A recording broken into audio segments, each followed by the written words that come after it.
Happy Batman Day, people! So excited to do today's video. We got a bunch of awesome Batman Day celebration artwork to look at. And then we got some crazy Flash cameo rumors to go over. Yeah, man. We're both going to be in it. There's some great stuff that's been releasing online. It's all just to distract from the Ray Fisher WB stuff. That's the only reason all this is. It's the only reason Batman Day exists in general. Yeah, that's right. They were like, someday we're going to need to distract from a major situation regarding our comic book movies. So let's honor Batman today by looking at some stuff that came out on the internet. And I'm sure by the time I'm editing this and by the time this is uploaded, more and more things will be going up online. But let's start with Snyder Cut's very own Zack Snyder today. He put out earlier this crazy look. It looks like a comic book. Man, that is beautiful. How does this not get you excited for the Snyder Cut? Jeez. Oh, it makes me wish for a black and white version. That looks so good. Look at this photo, guys. Yeah, insane. He said, Batman is all of us. He is our rage at injustice. He stands alone as we all wish we could in the face of a corrupt system which wishes to oppress and exploit. He is that, man, this is so poetic. I didn't even read this. This is so poetic. He is that broken child searching the dark alleys of the human soul to bring balance to the world. Hashtag Batman Day. That is a big part of what I think resonates and what people love about Batman. Well said. Jesus. He should make a Batman movie next time. And then the official Twitter account of the Snyder Cut, the director's cut of Justice League, they put out this photo saying, want a closer look at Batman in the Snyder Cut? I love how these photos that have been coming out of Ben Affleck just showing how, like, big he is. Yeah, I know how buff he is. And it just it's like a towering presence. Yeah. Well, and you really get a look at the musculature. Like, this is a pretty well lit image, and he does, like, even just in the suit, look that much more menacing. So I'm hoping to see that come through in the movie. It's a great photo. It is. Thanks, Snyder Cut, for releasing that. Yeah. And then, of course, we got some that Matt Reeves retweeted this one. Ooh. It's on the Batman for Matt Reeves' official Twitter page. Celebrating Batman Day with an illustration from Zinkevich, hashtag the Batman. And this artwork is inspired by Robert Pattinson's Batman. Look how beautiful this is. Yeah, it's like he's coming out of a gun, but the gun is an alleyway. Actually, if you follow it from the cape, it looks like he's a ghost emerging from a tunnel. Yeah. Over like a shadow encompassing the city. It's gorgeous. It is like badass and haunting all at the same time. It's like the myth taking shape in visual form. And then Matt Reeves, he put this bad boy out. Oh, I love this. And it's I'm vengeance. The hell are you supposed to be? And so this is artwork that's inspired to obviously look like a more vintage Batman comic book, but it's a take on that Robert Pattinson I'm vengeance moment. This is great. I would love a poster of this one right here. Yeah, right. Out of every photo that's been released today, this is the one where like I gotta put this on like the wall. You know, well, this is so good. And it vaguely makes me hope that there will be, like, you know, the new Batman movie looks like it'll be a very, you know, serious, you know, noir, but it also makes me hope for some of the pulp that this alludes to, because this looks like the dark pulp, you know, like the pulp that's pulpy but serious, you know. Oh, and because Batman Day, I want to share with you guys what my sister got me for my birthday this month. 1 second. Oh, drum roll. It's an unboxing. It's an unofficial unboxing right now. Oh, look at that. Oh. Batman Day. Oh, wait, I didn't even show you the best part. Yeah, turn off all the lights. I'm Gregory.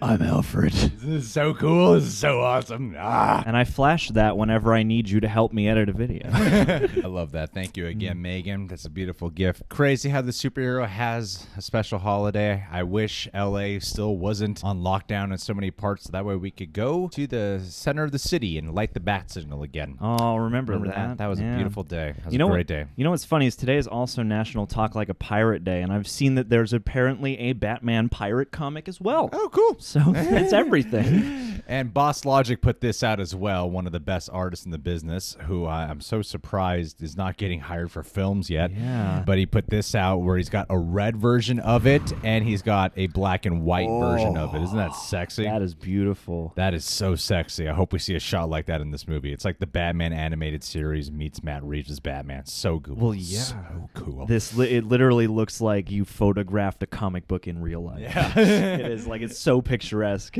Absolutely in love with it. I hope more people start sharing throughout the day because these have been absolutely beautiful and a way to celebrate the greatest comic book hero of all time. Hell yeah. My personal opinion. Right next to Polka Dot Man. And then segueing into other news, we have so much rumors of what's to come, and this is coming from one of the main sources of the rumor mill who can be right a lot of the time, Daniel RPK. There's one particular cameo here which I'm very excited for. So there's rumors that we're going to get Tom Welling to make an appearance in the Flash movie. You know, of course, we already got the two Batmen confirmed, and Tom Welling, again, will refuse to suit up as Superman. Why not? Even though I felt like what they did with him in the CW crossover series, Crisis on Infinite Earths, I thought that was a proper way to kind of put a seal on the Tom Welling journey, because there's a pretty clear conclusion that he gave up his powers in there. So I don't know what he would be doing here other than just a cameo.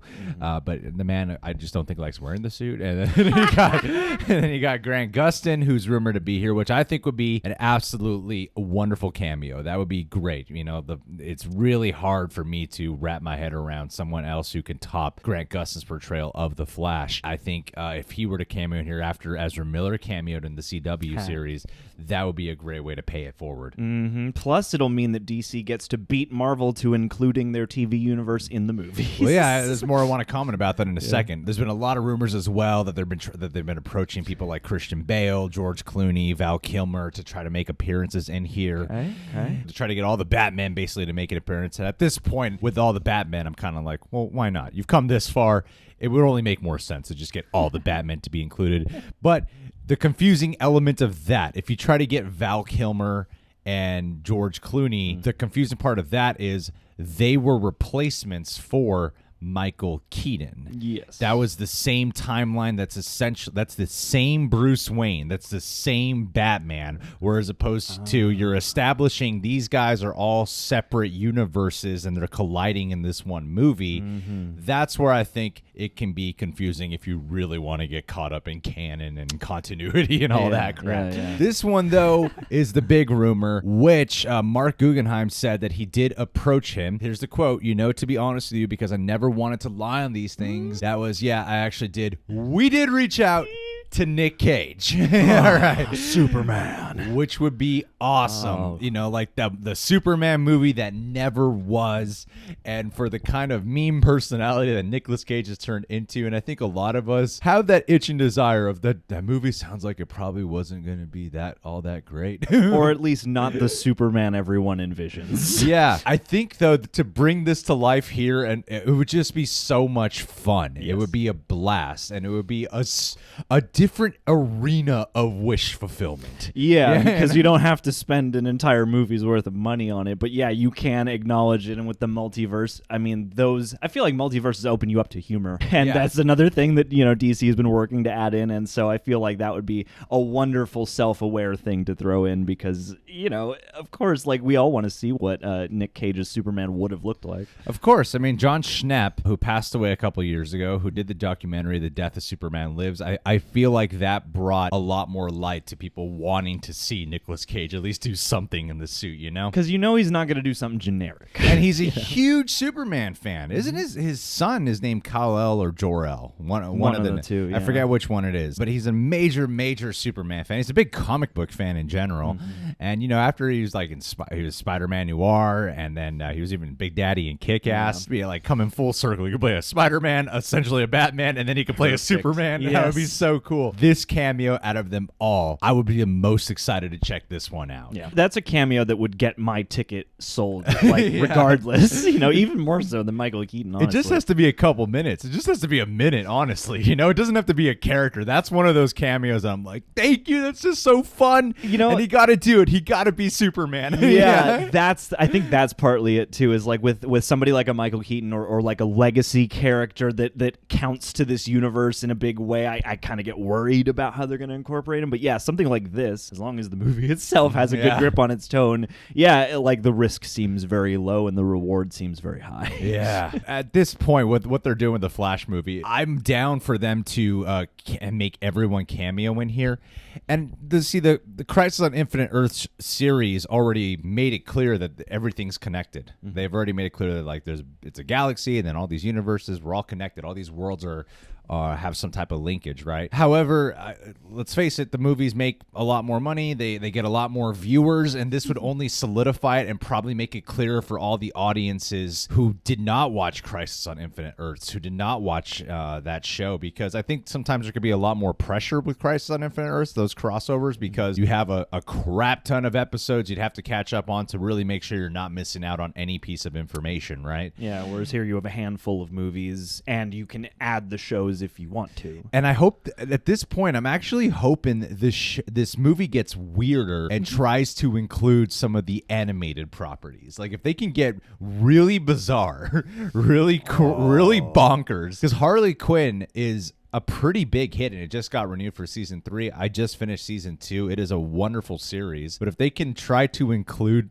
something, do a Roger Rabbit, some man. weird animated universe for like a couple minutes, and if it's funny, because the thing is, I don't know what tone this movie's gonna be, but I imagine it has to have this awareness of being funny and imaginative. I would want it to be broadly imaginative, which opens you up to quirk, if not things that are overtly funny. You know? And I hope Doom Patrol gets to make a cameo, but if they can do something where they do link all the shows and make it very clear, maybe they can time travel to a part where Ezra Miller did not choke his family. Just have a scene where he goes in there.